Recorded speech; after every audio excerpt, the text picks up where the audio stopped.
antes e depois da salvação. Nosso versículo inicial se encontra na carta do apóstolo Paulo aos Romanos, capítulo 5, versículo 12, Nova Versão Internacional. Portanto, da mesma forma como o pecado entrou no mundo por um homem, e pelo pecado a morte, assim também a morte veio a todos os homens, porque todos pecaram. Igreja gloriosa do Senhor, povo santo, amados de Deus, preciosos do Pai. Igreja eleita desde antes da fundação do mundo, selados com o Santíssimo Espírito prometido por Deus, mais do que vencedores em todas as circunstâncias. Meus amados, nessa manhã nós vamos falar a respeito desses dois tempos e vamos fazer uma comparação, né? Antes e depois da salvação. Como nós sabemos, nós aqui em nosso ministério que estudamos a escatologia bíblica já consumada, sabemos, portanto, que a salvação já se consumou. Né? As pessoas no meio da religião em especial, né, no meio do cristianismo de forma geral, elas ainda esperam a escatologia bíblica se cumprir. Né? Existem dois grupos. Os que acreditam que uma parte da escatologia já se cumpriu e outra parte irá se cumprir no futuro, e tem aqueles que acreditam que tudo ainda vai se cumprir. Não importa qual seja o raciocínio neste sentido, ambos estão errados. Porque, veja, a escatologia bíblica já se cumpriu plenamente. Em nossos estudos, nós sempre partimos desta premissa. Tá? Então, se você não tem costume, se você é novo em nossas transmissões, está conhecendo a palavra da graça agora, veja, algumas palavras, algumas afirmações que eu venho a fazer aqui em relação à escatologia consumada podem te chocar. Tá? Então, eu estou preparando o seu coração para isso. De repente, alguma coisa que eu venha falar aqui, como você não está ainda acostumado com o tema, você pode se chocar, pode até se escandalizar e querer abandonar o estudo. Eu peço a você, não faça isso, tá?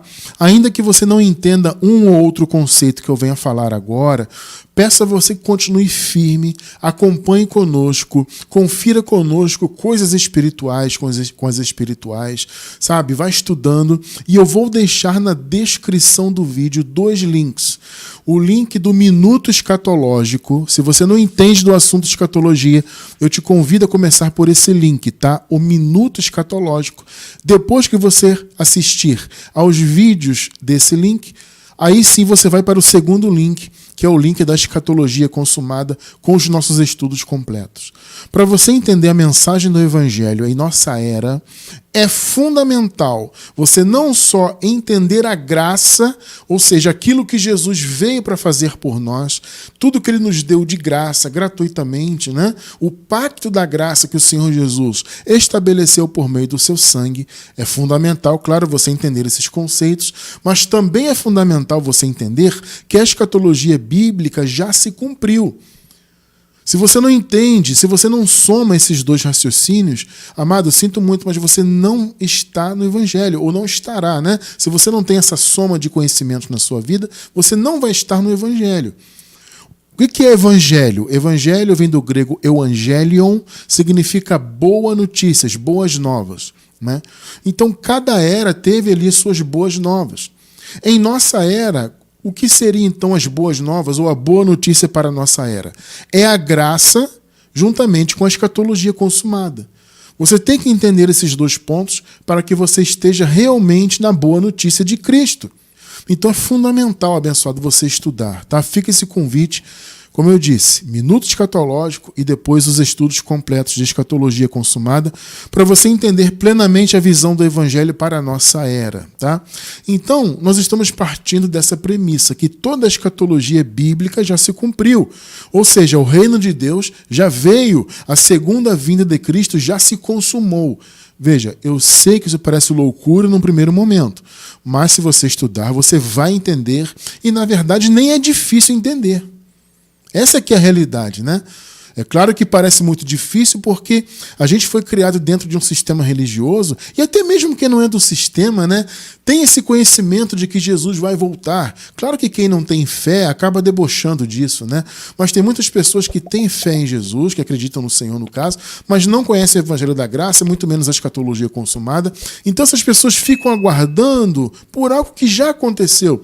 E veja, tem comprovações bíblicas disso e históricas também. Por isso que é fundamental você estudar a escatologia consumada para você poder compreender isso. Então parece loucura num primeiro momento, mas não é. É a verdade de Deus para a nossa era. Então, uma vez que o reino já veio, a segunda vinda já se cumpriu, tudo já se consumou, a salvação também se consumou. Quando nós nascemos, nós hoje atualmente, né, já nascemos na era do reino de Deus. Já nascemos com tudo consumado e a salvação eterna também, ou seja, já concedida. Você, filho de Deus, filha de Deus, não tem que esperar pela salvação no futuro. Não. Quem esperava pela salvação eram os irmãos da igreja primitiva, né? Por isso que o apóstolo Paulo usa aquela expressão, nós fomos salvos em esperança. Né? Paulo fala a esperança da vida eterna. Ou seja, o período da igreja primitiva foi um período de esperança. A salvação ainda não tinha sido consumada ali. Por quê? Porque a salvação foi consumada precisamente no ano 70 depois de Cristo. Mas, irmão Cristiano, como é que você sabe disso? Como é que você chegou nessa data? Veja, amados, como eu falei, existem comprovações históricas da segunda vinda de Cristo, e isso aconteceu no ano 70 depois de Cristo.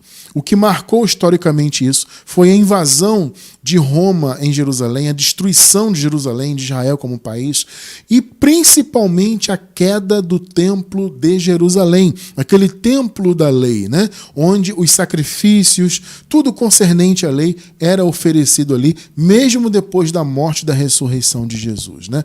Então a queda do templo marcou a segunda vinda. Estude para você entender isso, tá? Nós, então, nascemos depois, muitos séculos depois do ano 70. Então, quando você nasceu, quando eu nasci, já nascemos nessa situação de reino já, de vida eterna já estabelecida, entende? Então, na história da humanidade, houve esses dois tempos, antes da salvação e depois da consumação da salvação, que é o tema de hoje, né? Então, veja, irmão Cristiano, o que foi efetivamente a salvação? A salvação é a libertação da morte. Como acabamos de ler aqui no primeiro versículo, o pecado entrou por meio de um homem, ou seja, o primeiro Adão, né? O Adão, propriamente dito. Houve o segundo Adão, que foi Jesus. O segundo Adão, que foi o Adão definitivo, né? Mas a partir do primeiro Adão, então, houve a entrada do pecado. Com a entrada do pecado no mundo, a morte já passou a reinar no mundo. É interessante isso, né? Mesmo antes da lei. Isso é que é interessante. A lei não havia se manifestado ainda, mas a morte já estava no mundo por causa do pecado do primeiro homem. Então, o pecado trouxe a morte. E a salvação foi justamente a libertação dessa morte. Não só da primeira, como da morte definitiva, a segunda morte. Daqui a pouco vamos adentrar mais um pouco nesses conceitos, né? Você pode perguntar, mas irmão Cristiano, nós ainda não morremos? Calma, a gente vai chegar lá e vamos explicar em detalhes para você entender de que morte os filhos de Deus foram libertos. A verdadeira morte. Essa foi a salvação, né? Então veja, a maioria daqueles que dizem seguir Jesus, por acreditarem ainda em uma suposta escatologia se cumprindo no futuro, né? A maioria não entende o conceito da transformação apresentado na palavra. Porque, veja, aquela transformação que o apóstolo Paulo falou e que eles ali na igreja primitiva aguardavam, aquela transformação já se cumpriu. Na igreja primitiva, como eu falei, eles ainda estavam em esperança, eles ainda aguardavam a manifestação da salvação e a transformação. Então é sempre importante você ler essas passagens ali, principalmente que o apóstolo Paulo escreveu a respeito da escatologia que viria na época deles. É sempre importante você observar esses textos dentro do ponto de vista do nosso tempo, do nosso contexto temporal. Entende? Você tem que levar em conta que já se cumpriu. O erro de muitos, como eu acabei de falar, né, é que eles esperam a escatologia ainda se cumprir, então eles leem essas passagens como se elas ainda fossem se cumprir, mas não é o caso. Tá? Elas estavam para se cumprir na época da igreja primitiva. Em nosso tempo já aconteceu. Então a transformação já aconteceu. Só que as pessoas acham que ainda não. A maioria hoje acha que ainda não. E tem um conceito errado de transformação, né? Eles pensam que a transformação é este corpo atual adâmico, esta carne que é pó da terra, ela se transformar ela mesma em um corpo glorificado. Ou seja, como se esse mesmo corpo fosse para o paraíso, porém glorificado. Não, não é isso. Em nosso estudo passado, nós estudamos a respeito disso, tá? Se você quiser se aprofundar nisso, assista ao nosso estudo anterior. O link vai estar na descrição do vídeo no YouTube, tá? Sempre tem o link dos estudos anteriores em nossos vídeos no YouTube. Então, você que está vendo pela gravação, na descrição do vídeo você vai encontrar o link do estudo passado, onde falamos da eternidade, um estudo maravilhoso. E nós falamos a respeito dessa questão dos corpos também, né? Então a transformação não é esse corpo atual futuramente se transformar ele mesmo em um novo corpo. Não. A transformação, ela foi uma transformação pactual. Porque a segunda vinda de Cristo, a vinda do reino, é que marcou a transição definitiva dos pactos. O antigo pacto, novo pacto. Perceberam?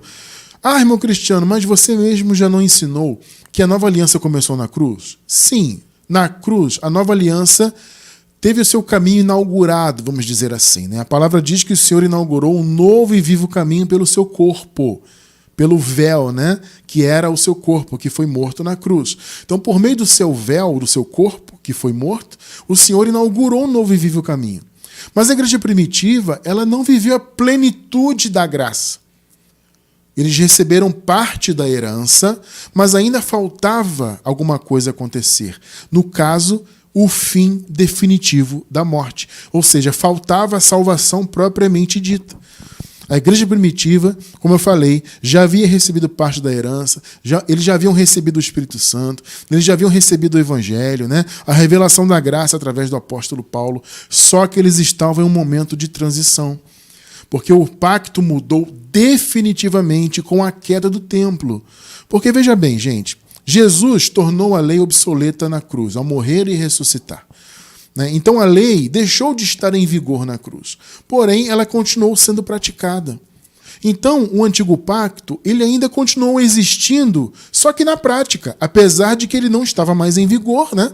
Mas ele na prática continuou existindo. Por quê? Porque os judeus continuaram oferecendo os seus sacrifícios, continuaram oferecendo os dízimos e frequentando aquele templo, né? E tendo aquele templo da lei como referência. Por isso que as profecias de Jesus, em Mateus 24, a respeito da sua segunda vinda, logo no início ele já profetiza a queda do templo, né? Ele fala, vocês estão vendo essas construções aqui? Não ficará pedra sobre pedra. Por que Jesus falou aquilo? Porque aquilo, a destruição, né, daquele templo, marcaria então a vingança de Deus contra Israel. Marcaria o juízo de Deus contra aquele povo. E a segunda vinda de Cristo, então, e a vinda do reino, consequentemente. Então tudo se consumou na queda do templo, que marcou historicamente, como eu falei. Então houve ali realmente a transformação. Mas foi uma transformação, como eu falei, pactual. Uma transformação de situações, vamos dizer assim. Ou seja, antes dessa segunda vinda, antes da vinda do reino, antes do ano 70, qual era a situação do povo? Situação de morte iminente. Todos estavam à mercê da morte. Eles sabiam que se morressem, eles seriam desmembrados. Eu já vou explicar um pouco mais esse conceito, né? Então, eles sabiam que sofreriam a morte, que era, no caso, a primeira morte. Sabemos que a Bíblia retrata duas mortes, né? A primeira morte, que foi uma morte ainda de transição, já vamos falar um pouquinho disso, e houve então a segunda morte, que é a morte definitiva, é a destruição definitiva daqueles que não eram da salvação, tá?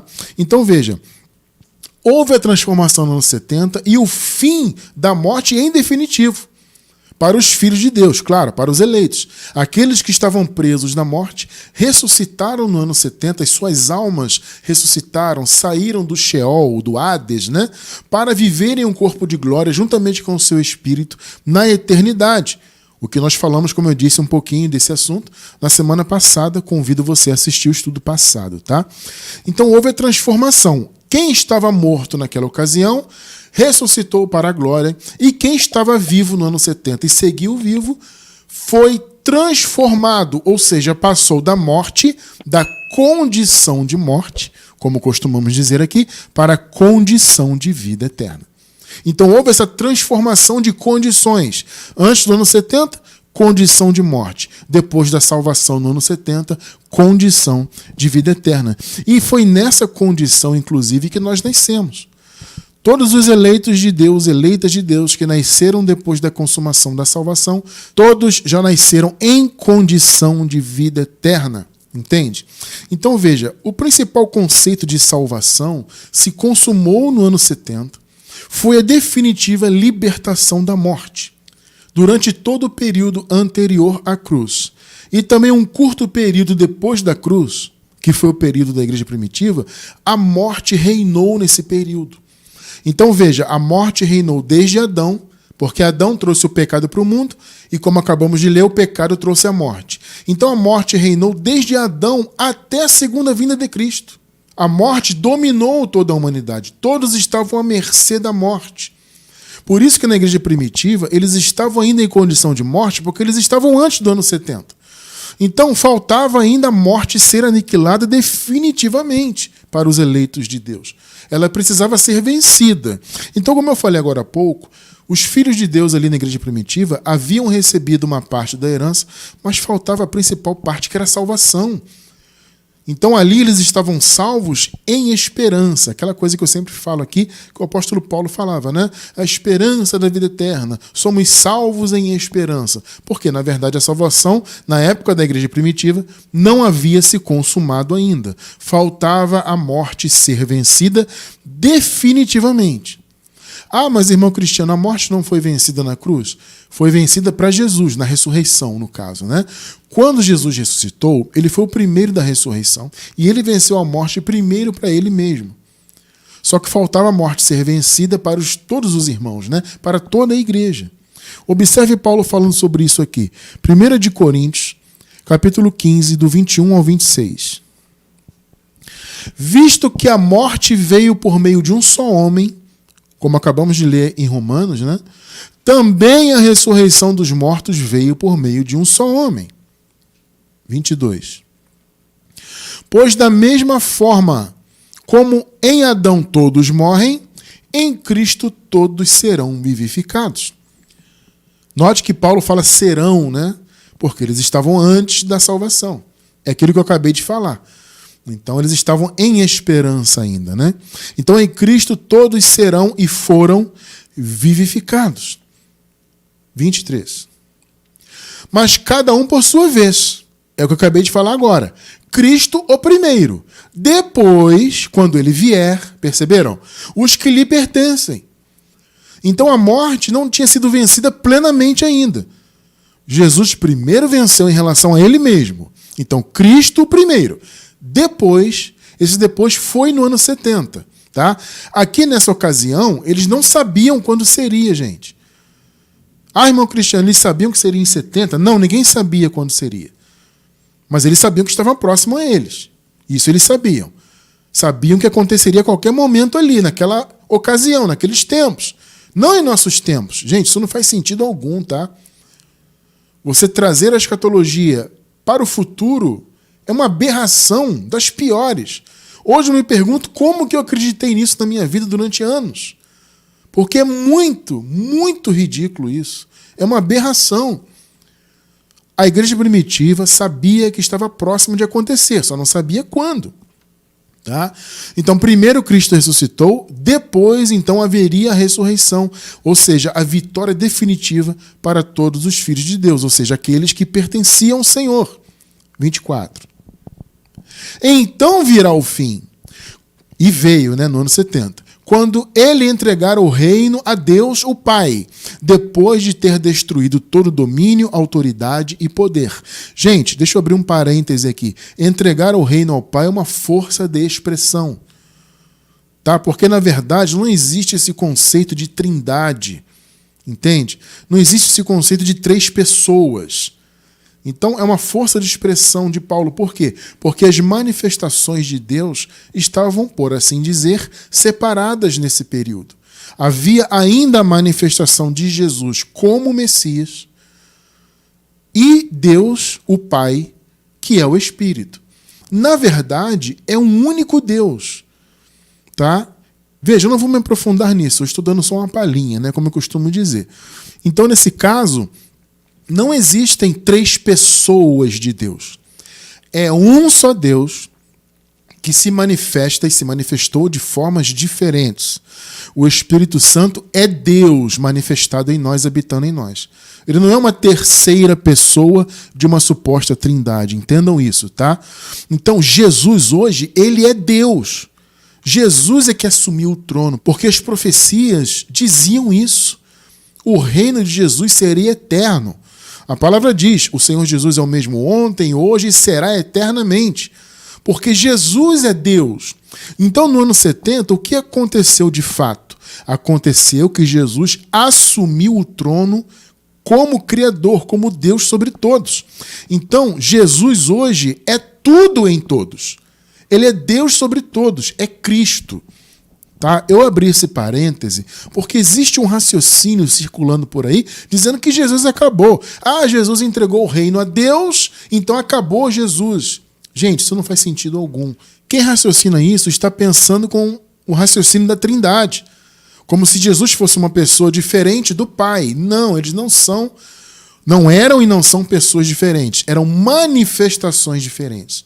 Então, tendo isso em mente, o apóstolo Paulo faz essa força de expressão. Ah, o Senhor Jesus entregou o reino ao Pai. Isso não é literalmente, porque Jesus, na verdade, é o Pai. E o próprio apóstolo Paulo apresentou esse conceito, que Jesus era o criador de todas as coisas. Só que nesse período, antes do ano 70, ainda era a manifestação de Jesus como Messias. Então aqui na igreja primitiva, no caso, lá na igreja primitiva, eles estavam vivendo o reino ainda do Messias, o reino milenar, que alguns interpretam literalmente, né, como se fosse um tempo de 1000 anos literais no futuro. Claro que não. O período da transição da ressurreição de Jesus até a vinda do seu reino no ano 70 foi o reino milenar do Messias. Em nossos estudos de escatologia, claro, vocês vão encontrar explicação detalhada sobre isso. Tá? Então, entregar o reino ao Pai não é que Jesus acabou, entre aspas, e agora tem só o Pai, como se eles fossem pessoas distintas. Não. Jesus é o mesmo ontem, hoje e será eternamente. O que aconteceu é que ele assumiu a sua posição definitiva de Deus, Criador. Então, cuidado com essas bobagens que vocês ouvem pela internet. Cuidado com isso aí. Você é livre para seguir, para ouvir o que você quiser. Isso aí é uma coisa sua, problema seu com Deus. Eu só estou te alertando para você ter cuidado com essas coisas aí, abençoado. Bom, fecha parêntese, né? Então, veja, o Senhor Jesus destruiu todo o domínio, autoridade e poder. Isso aqui, gente, é uma referência ao poder do sistema religioso dos judeus. Entende? Toda a autoridade daquela religião judaica, da lei, tá? Esse é o sentido aqui. Destruir todo domínio, autoridade e poder é o que ele faria com a religião judaica. Entende? É o que ele faria com o antigo pacto, com a lei representada naquele templo. Então, ao destruir o templo por meio do Império Romano, o Senhor trouxe o juízo e, de fato, destruiu o domínio, autoridade e poder. Este é o sentido, tá? 25 e 26. Pois é necessário que ele reine até que todos os seus inimigos sejam postos debaixo dos seus pés. Aqui ele reine como Messias ainda, no reino milenar. Tá bom? Esse é o período do reino milenar. O último inimigo a ser destruído é a morte. Perceberam? Então eles estavam antes da destruição definitiva da morte. Ela foi vencida por Jesus em relação a ele mesmo, mas faltava acontecer isso aqui. Por isso Paulo fala, o último inimigo a ser destruído. E ele já foi destruído. Perceberam? Então veja, amados, isso aqui, esse período aqui da igreja primitiva, e até, claro, antes da cruz, foi o período antes da salvação. Nesse período, a morte, portanto, reinou mesmo antes da lei. Porque, veja, a lei foi a força do pecado, né? A lei trouxe a condenação. Só que antes da lei existir, a morte e o pecado já estavam no mundo. Romanos 5, do 12 ao 17. Portanto, da mesma forma como o pecado entrou no mundo por um homem, e pelo pecado a morte, assim também a morte veio a todos os homens, porque todos pecaram. Como eu já expliquei, e me permitam abrir um outro parêntese aqui, todos aqui são todas as etnias, tá? Porque, na verdade, Paulo está falando de todos os eleitos. Entende? Ah, mas irmão Cristiano, os que não eram eleitos também não morriam? Sim. Se você for pensar na morte em si, é claro que ela repercutiu para todos os homens, independentemente se eram eleitos, predestinados por Deus ou não. Só que na conta que Paulo faz aqui, ele não leva em conta os que eram da perdição. Todos aqui são todos os eleitos. Então o sentido é todas as etnias. Tá? Quer entender isso melhor? Vou deixar na descrição do vídeo um link da nossa playlist sobre eleição e predestinação, para você entender esse conceito dos todos, dos muitos, porque na verdade esses todos são os muitos eleitos, que foram escolhidos antes da fundação do mundo. Tá? Então Paulo coloca na conta aqui apenas os eleitos. Tá bom? Mais uma vez, do ponto de vista da morte, é claro que todos morriam, independentemente da sua condição, se era eleito ou não. Mas na conta aqui da salvação, entram apenas os que eram eleitos. Tá? É só para deixar claro, né? Fecha parêntese. 13. Pois antes de ser dada a lei, olha só, antes da lei, o pecado já estava no mundo. Isso aqui também é um outro grande erro que circula por aí, né? As pessoas dizem que pecado era apenas o descumprimento da lei. Não. É claro que quando a lei se manifestou, o pecado passou a ser o descumprimento dela. Mas veja, antes de a lei existir, o pecado já estava no mundo. Você acabou de ler comigo, não sei eu que estou falando isso. Tá? Então o pecado não era apenas em função da lei, ele passou a ser quando a lei se manifestou. Mas antes da lei o pecado já estava no mundo e, consequentemente, a morte também já reinava. Pois antes de ser dada a lei, o pecado já estava no mundo. Mas o pecado não é levado em conta quando não existe lei. Ou seja, já havia o pecado, já havia a morte, porém a condenação eterna não poderia ser dada sem a lei. Então a lei veio ser a força do pecado. A lei veio ser, por assim dizer, entre aspas, o fundamento jurídico de Deus para que houvesse o julgamento e a condenação daqueles que não seriam salvos. Entende? Antes da lei, isso não poderia acontecer. Né? O juízo definitivo de Deus não poderia acontecer sem que a lei viesse. Porque a lei veio justamente para isso. Né? Como Paulo falou, a lei veio para ser um ministério de morte e de condenação. Tá? Só que antes dela, o pecado já estava no mundo e a morte já dominava. 14. Todavia, olha só, a morte reinou desde o tempo de Adão até o de Moisés. Ué, irmão Cristiano, a morte reinou só até Moisés? Não, gente. É porque aqui Paulo está falando especificamente do período quando a lei ainda não estava em vigor. Por isso que ele cita, né? A morte reinou desde o tempo de Adão até Moisés. Mas, na verdade, a morte reinou até a segunda vinda de Cristo. Tá bom? Mas é que aqui no contexto, Paulo está falando daquele período onde a lei ainda não estava manifestada. Tá? Então, todavia, a morte reinou, e ela reinou até o ano 70. Desde o tempo de Adão até o de Moisés, mesmo sobre aqueles que não cometeram pecado semelhante à transgressão de Adão, o qual era um tipo daquele que haveria de vir. Ou seja, Adão tipificava Jesus em que sentido? Que aquilo que Adão fez contaminou toda a humanidade, todas as etnias, e o que Jesus fez, então, por assim dizer, descontaminou. Né? Como a palavra diz, o Senhor veio destruir as obras do diabo, ou seja, ele veio destruir as obras da carne, as obras de Adão, em sua morte e ressurreição e definitivamente em sua segunda vinda. Ou seja, o Senhor veio destruir o poder da morte. Salvação foi isso, como eu falei agora há pouco. Foi o poder da morte destruído para sempre. Claro, para aqueles que eram eleitos de Deus, tá? 15. Entretanto, não há comparação entre a dádiva e a transgressão, pois se muitos morreram por causa da transgressão de um só, muito mais a graça de Deus, isto é, a dádiva pela graça de um só homem, Jesus Cristo, transbordou para muitos. 16. Não se pode comparar a dádiva de Deus com a consequência do pecado de um só homem. Por um pecado veio o julgamento, que trouxe condenação, mas a dádiva decorreu de muitas transgressões e trouxe justificação.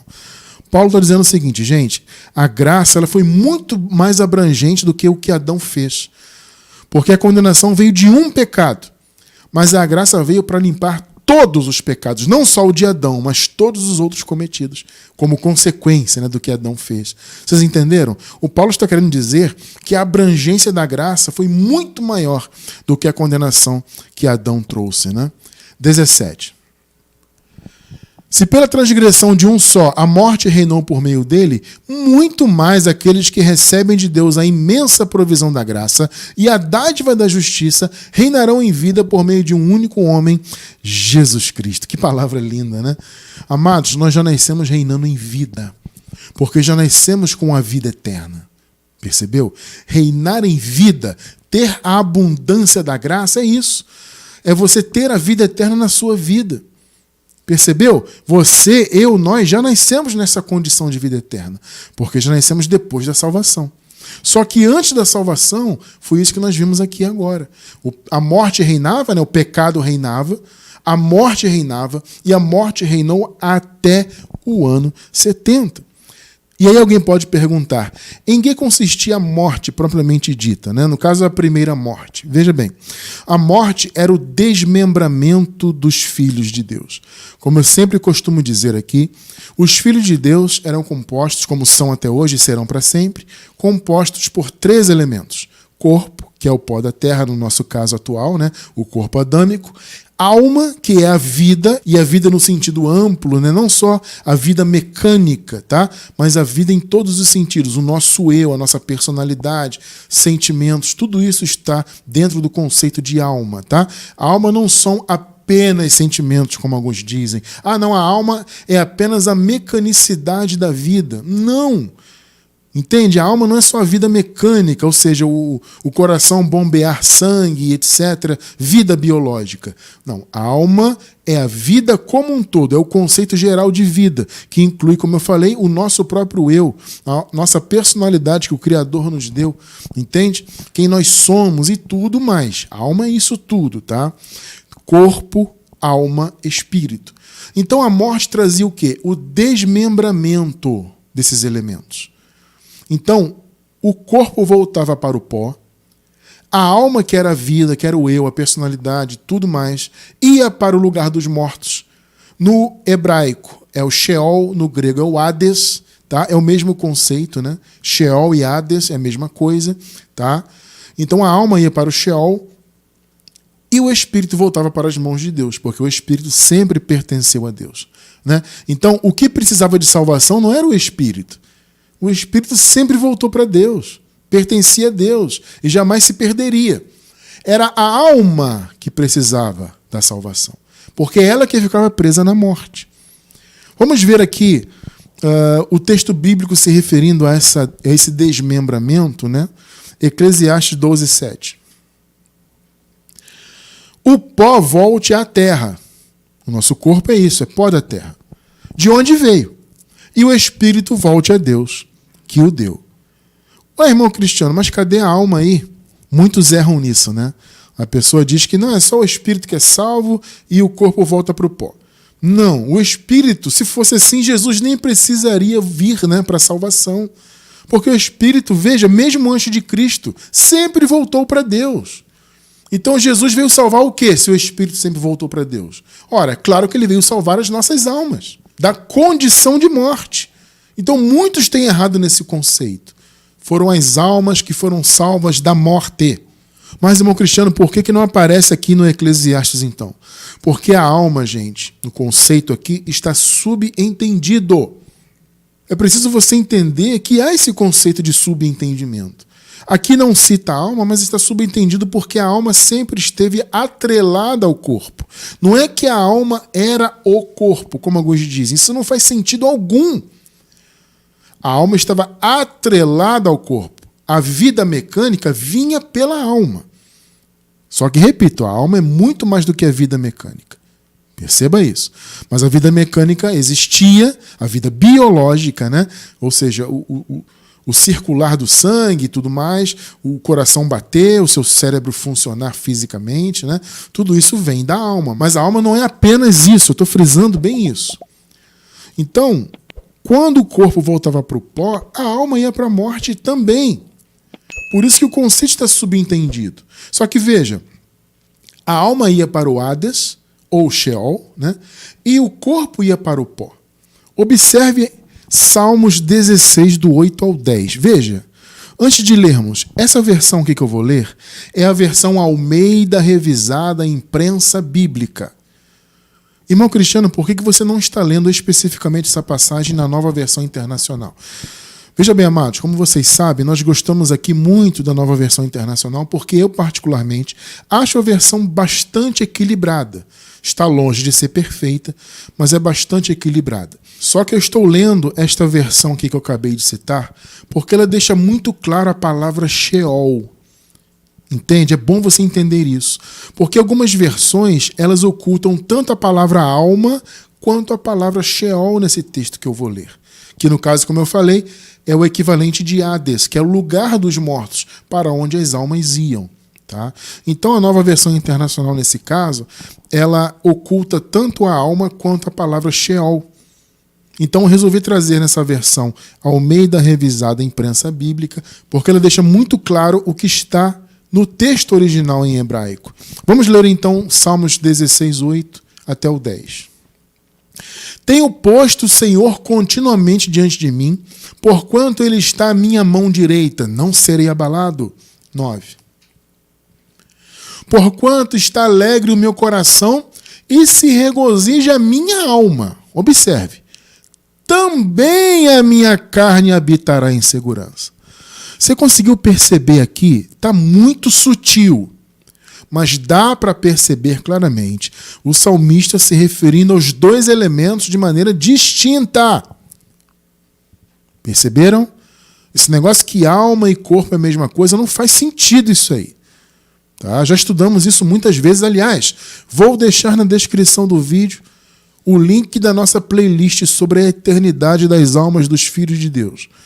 É fundamental você entender a questão da eternidade das nossas almas, para você entender a salvação de verdade. Infelizmente está havendo muito erro nisso. Então as pessoas não estão entendendo o que foi a salvação de verdade, porque não entendem o conceito de alma. Pensam que a alma, como eu falei, é só a mecanicidade da vida, né? A vida biológica, a vida mecânica que nós temos, no caso, né? Ou então são sentimentos. Veja bem, essas coisas são facetas da alma. A alma tem tudo isso e muito mais. A alma é a vida como um todo. Então você consegue perceber aqui, ainda que sutilmente, o salmista dividindo os elementos. Tá? Porquanto está alegre o meu coração e se regozija a minha alma. Também a minha carne habitará em segurança. Agora veja o 10. Pois não deixarás a minha alma no Seol. Aqui nessa versão Almeida Revisada aparece Seol e no texto em hebraico é o Sheol, que é o equivalente a Hades no grego, o lugar dos mortos. Perceberam? Não sou eu que estou inventando doutrina, pelo amor de Deus, aqui nós seguimos a Bíblia. É a Bíblia que estamos lendo. Acordem para a vida, pelo amor de Deus. As pessoas estão dizendo que os espíritos é que vão para o Hades. Não! Os espíritos sempre voltaram para Deus. O que ia para o Sheol, para o Hades, eram as almas. Pelo amor de Deus, gente, de uma vez por todas, acordem para isso. Saiam desse engano. Muito bem. Pois não deixarás a minha alma no Seol. Sheol, sepultura. Entende? Inferno. Tem algumas versões que aparecem inferno, porque inferno é isso. Inferno não é o que o sistema criou, né? Um lugar que pega fogo para sempre, onde as pessoas vão queimar eternamente. Não. Inferno é sepultura, lugar dos mortos. Tá? Pois não deixarás a minha alma no Seol, ou Sheol, nem permitirás que o teu santo veja a corrupção. Perceberam aí? Então veja, havia esse desmembramento, corpo para o pó da terra, consequentemente a alma que estava atrelada a esse corpo ia para o Sheol, para o Hades, e o espírito voltava para Deus. Então morte era isso, era um desmembramento, era a não existência dos filhos de Deus nessa vida terrena. Perceberam? Então, nesse caso, podemos dizer que havia uma sepultura física, obviamente, porque o corpo é matéria, né? Então precisava de um espaço físico para ele ser sepultado. E havia, então, o Hades, ou Sheol, que era, por assim dizer, uma sepultura etérea, ou seja, um lugar não físico para onde as almas iam ficar presas na morte. Então é isso que eles sofriam, gente, desde Adão até a segunda vinda de Cristo. A própria igreja primitiva estava à mercê disso.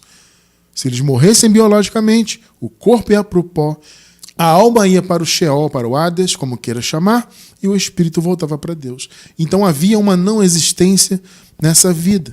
Então o principal aspecto da morte era justamente essa aniquilação da alma.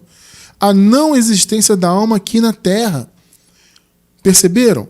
A verdadeira morte, da qual os eleitos de Deus foram libertos para sempre, foi essa não existência. Foi esse local, esse Hades, que foi aniquilado também, foi destruído. Não existe mais Hades, não existe mais lugar dos mortos. O que existe é a segunda morte para aqueles que não são da salvação, que não pertencem à vida eterna. Esses, quando morrem, são destruídos. Por isso que a palavra que aparece é a palavra perdição, gente. Filhos da perdição. O que é perdição? No grego significa destruição. Então esse é o destino de quem não é eleito de Deus, de quem não é salvo. É a destruição. Quando a vida biológica acaba, suas almas são aniquiladas para sempre. É isso que a palavra fala. A palavra não fala de um inferno, um local literal, onde está pegando fogo, as pessoas vão queimar. Não tem isso, gente. O que havia era o Hades, lugar dos mortos. Tá? Veja, eu não vou entrar muito hoje nessa questão de inferno, etc. Futuramente vamos estudar isso com detalhes. Tá? Mas fique sabendo que não tem esse conceito de esse inferno religioso que eles criaram, até para amedrontar as pessoas, né? Eles criaram esse conceito baseados nas metáforas que Jesus apresentou, né? Jesus, por exemplo, usa o Geena, né? Aquele local que de fato existiu, era um local físico que existiu ao sul da cidade de Jerusalém. Era um local que ficava inclusive fora da cidade, né? Onde os dejetos, corpos de animais, lixo, etc., eram jogados nesse lugar, e esse lugar constantemente pegava fogo, né? Porque esse lugar servia como uma espécie de incinerador, né? Então Jesus usou aquele lugar como uma figura do juízo de Deus, porque o fogo simboliza o juízo. Assim como Jesus usou uma metáfora, também uma figura, daquela questão de Lázaro e do rico, né? Muitos levam essas palavras ao pé da letra, e não é ao pé da letra. Aquilo é símbolo de juízo, porque tem fogo. Tá? Na questão ali do rico e do Lázaro, né? Havia ali o local quente, fogo, etc. As pessoas levam no sentido literal, e não é literal. É um simbolismo do juízo que houve no ano 70. Inclusive, em nossa playlist de escatologia, tem lá a explicação do juízo final que já aconteceu. Tá? Então, voltando aqui ao raciocínio principal, o principal aspecto da morte foi esse, era a morte da alma. Era o aprisionamento no Hades. Então, todos, inclusive da salvação ou não, não importava, né? Se era eleito de Deus ou não eleito, todos antes do ano 70 iam para o Hades, as suas almas iam para o Hades. E no ano 70, então, na vinda do reino, o Hades e a morte foram aniquilados. Perceberam? Apocalipse 20, 14 e 15. Então a morte e o Hades foram lançados no lago de fogo. Ou seja, a morte era a não existência e o Hades era o local, como eu falei, um local etéreo, um local não físico, onde as almas ficavam presas. A morte, então, e o Hades foram lançados no lago de fogo. Ou seja, no juízo final, na vinda do reino, eles foram aniquilados. O lago de fogo é a segunda morte. Se o nome de alguém não foi encontrado no livro da vida, este foi lançado no lago de fogo. O lago de fogo também, gente, não foi literal, não era um lago literal pegando fogo. Era o juízo de Deus. Ser lançado no lago de fogo é o quê? É ser destruído em definitivo. Pegou? Esse é o sentido, tá? Então, no ano 70 houve o fim da morte, houve a salvação. Salvação é isso. Foi o fim daquela condição de morte. E aí, então, houve a transformação. Aquela transformação que eles tanto aguardavam, né? Porque os irmãos na igreja primitiva sabiam que quando o reino viesse, eles seriam transformados, eles seriam revestidos de vida. Eles sabiam que não iam mais passar pelo Hades, eles não iam mais ser desmembrados, não iam mais ser encontrados nus, como nós vimos semana passada, né? Entende? Quando houve a transformação no ano 70, essa condição de morte acabou. O Hades, a morte, foram destruídos. Perceberam? Então não há mais Hades e morte. O Filho de Deus ele não vai mais para o lugar dos mortos. Não há mais um desmembramento. Perceberam? Isso foi antes da salvação.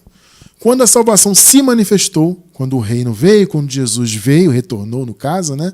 Então acabou aquela era de morte. Todos foram revestidos de imortalidade. Todos foram absorvidos pela vida. 2 Coríntios 5:4. Pois enquanto estamos nesta casa, que é o corpo atual, gememos e nos angustiamos, porque não queremos ser despidos. É o que eu falei agora há pouco, né? Sobre ser encontrado nu, né? Mas revestidos da nossa habitação celestial, para que aquilo que é mortal, olha só, seja absorvido pela vida. O que é aquilo que era mortal? Eram eles, os filhos de Deus, que estavam na condição de morte. Então Paulo está falando, olha, nós gememos, nós queremos muito que o reino venha para que possamos ser absorvidos pela vida, para que deixemos de ser mortais e passemos a ser imortais. E isto foi a salvação de fato. Perceberam? 1 Coríntios 15, do 51 a 54. Eis que lhes digo um mistério. Nem todos dormiremos. Olha só como eles sabiam que estava próximo. O Paulo está dizendo, nem todos nós que estamos vivos agora vamos morrer até que Jesus volte. Ou seja, em outras palavras, alguns estarão vivos ainda quando ele voltar. Vocês percebem que não faz sentido colocar a escatologia no futuro? Todo o texto bíblico aponta para uma escatologia sendo consumada muito breve àquele período da igreja primitiva. Acordem para isso, gente. Vão estudar e saiam do engano do sistema. Eis que lhes digo um mistério, nem todos dormiremos, mas todos seremos transformados. Perceberam? O que ele disse? Olha, nem todos vão para o Hades. Quando Jesus voltar, alguns estarão vivos naquela ocasião. E esses serão transformados. Vão passar da morte para a vida. Né? 52. Num momento, no abrir e fechar de olhos, ao som da última trombeta, pois a trombeta soará, já soou, os mortos ressuscitarão incorruptíveis, e nós seremos transformados. Foi o que aconteceu. No ano 70, os mortos ressuscitaram, ou seja, as almas saíram do Hades, porque o Hades foi aniquilado. Então as almas saíram do Hades e os eleitos de Deus então receberam seus corpos de glória, tiveram seus espíritos unificados mais uma vez e foram para o paraíso viver a eternidade. E Paulo fala, nós os que estivermos vivos seremos transformados. Ou seja, vamos passar da morte para a vida, não seremos mais encontrados nus. Perceberam? 53.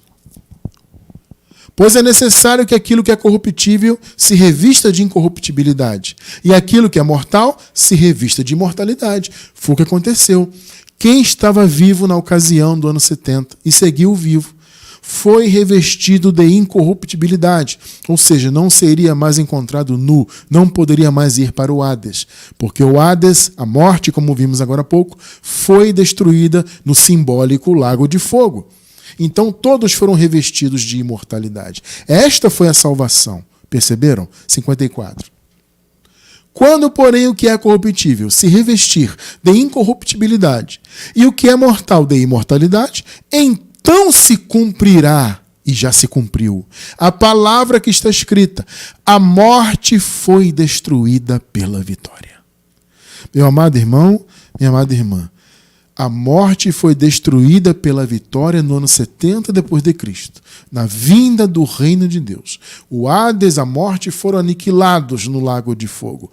Acabaram para sempre.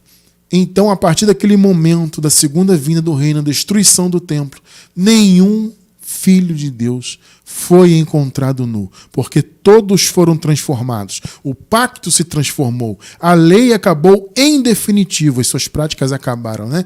Em definitivo com a queda do templo, então o reino de Deus foi estabelecido. Jesus venceu sobre toda aquela situação, acabou com o antigo pacto, acabou com o domínio, com as potestades ali da lei, né? Perceberam? Tudo foi aniquilado. Então o reino se manifestou em definitivo. Essa foi a transformação. Então, antes da salvação, a morte reinou.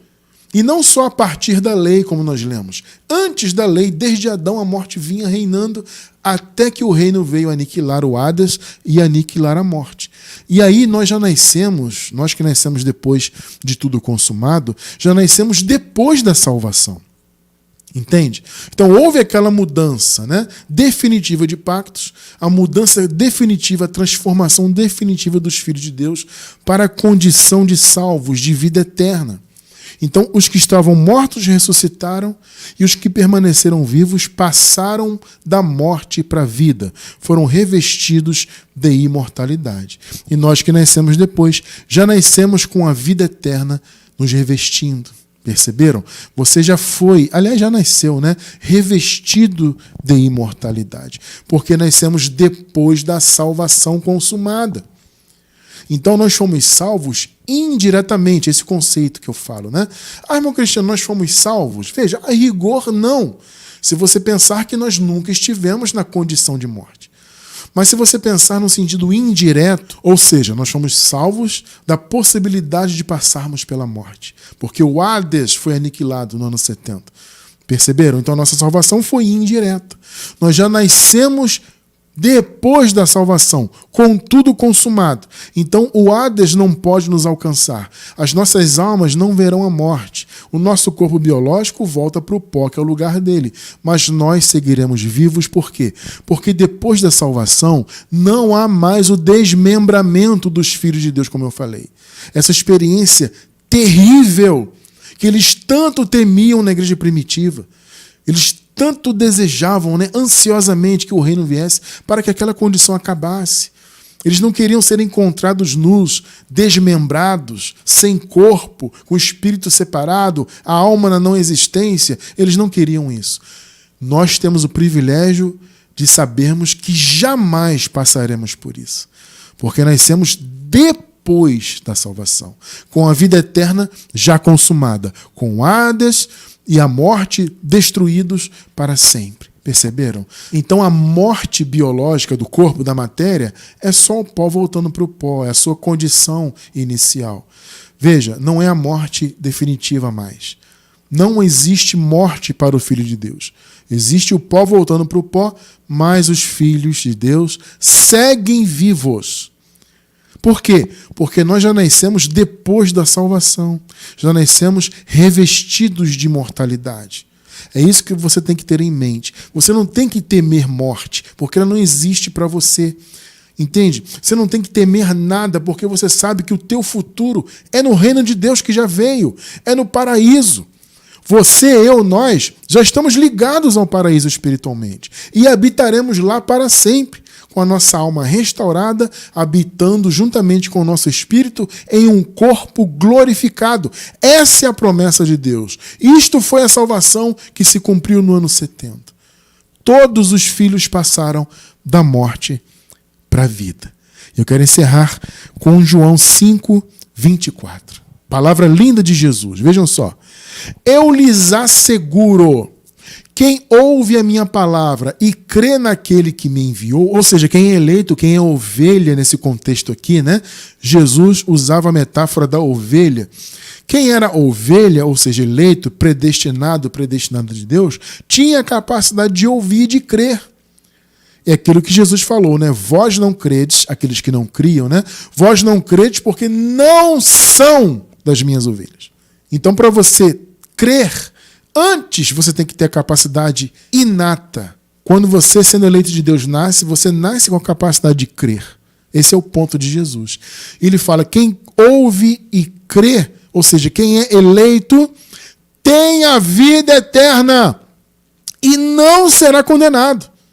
Por isso que tem essa palavra que Paulo fala, nenhuma condenação há para os que estão em Cristo. Perceberam? Ou seja, a partir da nova aliança, a partir da cruz, nenhum filho de Deus esteve mais em condenação. A condenação acabou. Tá?